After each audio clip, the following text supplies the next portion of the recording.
Frank, can they hear me?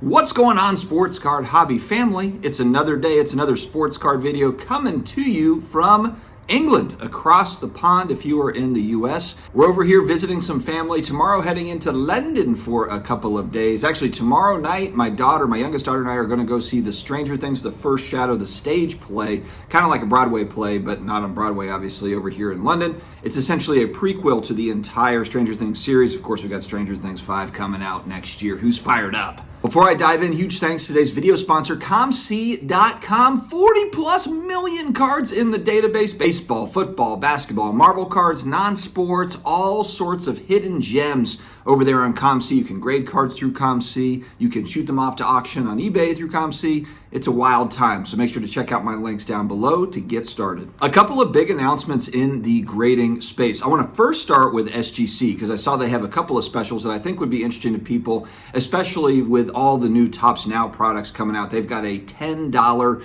5 to 10 business day turnaround for SGC, $10 for Topps Now cards special going on right now. And then they started another special, which is pretty typical for them, for new baseball product, Topps Chrome update at $10, of course, with a fast turnaround time. SGC continues to roll out specials, and $10, man, that's hard to beat on the grading side. Now, PSA, the behemoth. PSA has just announced through Nat Turner on Twitter, I saw, that they are going to start with PSA offers, which is this an auction house killer? And not necessarily the high-end auction house type stuff like the Golden Auctions and the Fanatics and the Hakes and the Robert Edward Auctions and those sorts of companies.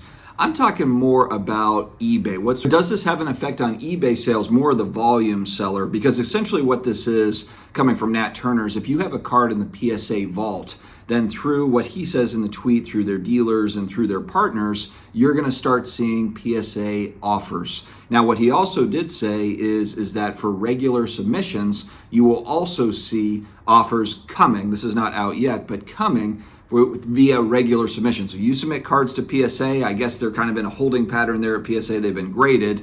And then there's probably a window of time there. It's going to be interesting to see how that integrates, because obviously you have a window of time from when a card is graded to when you decide you're going to either put it in the PSA vault or you're going to ship it home.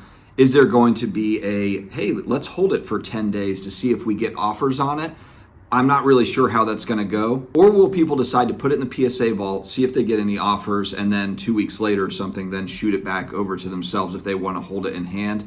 It's going to be really interesting. And he also did note here that you will be able to here soon. You've got your entire PSA submission. If you were going to put that on eBay anyway, then essentially you can put that entire submission onto eBay directly. Like it grades with PSA and then the whole thing goes to eBay for auction. So really interesting stuff here. And again, in the infancy, so they're still trying to work through the details. But what are the long-term implications of this? Long-term implications to me, I think, are going to be substantial.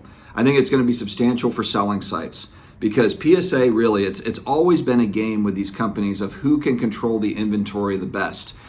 PSA grades more cards by far than any other grading company. We're up to what 1.2, 1.3, 1.4 million cards every single month. And second place is way, way behind. They're holding that inventory. And so the more options that they can give their customers while grading the card, while they've got that inventory, think about the power that is in that. The more opportunities they have as a business on the selling side. It might never need to go to the auction house. You know, you look at the auction houses are battling over. You hear Ken Golden on there, send me that card, send me that card. Well, there might become a time where if the grading company touches it, then the auction house never gets to see it, because the grading company already has the mechanism there to get that card sold without needing the auction house. Now, I don't think that's good. I think Ken Golden operates in a high-end enough space to where he's really touching all the really unique stuff. But where could this affect Golden? Now, Golden doesn't necessarily want the $5 cards, but where it could really affect him is anything that's in the $100, $500, $1,000, $2,000, $5,000, all that stuff.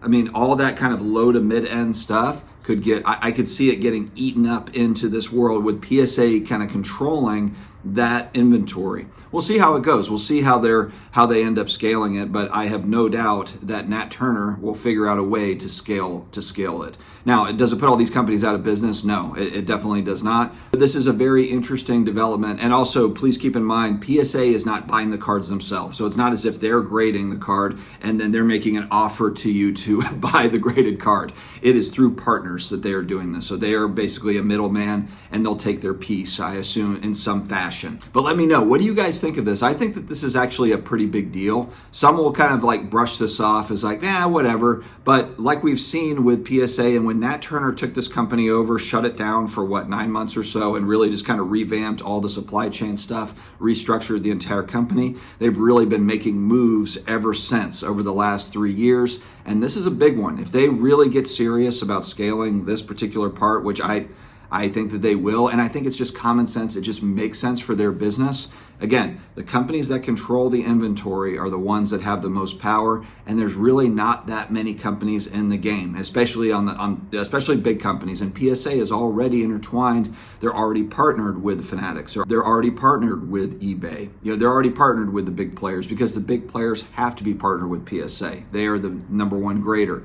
So it will be interesting to see how this goes. I do think that the convenience of what PSA is going to create for people over time, it will become the way that business is done. I just feel like that's going to be a thing. I think it's going to be a thing of the past where you've got, let's just say you've got 50 cards that you send to PSA, and you plan to keep 5 of those cards for your PC, and 45 of them, whatever, are going to go out to auction. They're going to eBay. It's probably not going to be where you ship that home and then you send it off to eBay. It's probably going to be a click of a button. It shoots off to eBay and the whole thing is done. Just convenience. And with all the shipping costs, and oh my God, I'm shipping all these cards that are worth money through the mail, the anxiety of having to ship stuff through the mail, especially expensive cardboard, this just makes sense. So this is a thing of the future. I think it's the present and the future. Let me know your thoughts, my friends. Stay healthy, stay awesome, and I will talk to you again later.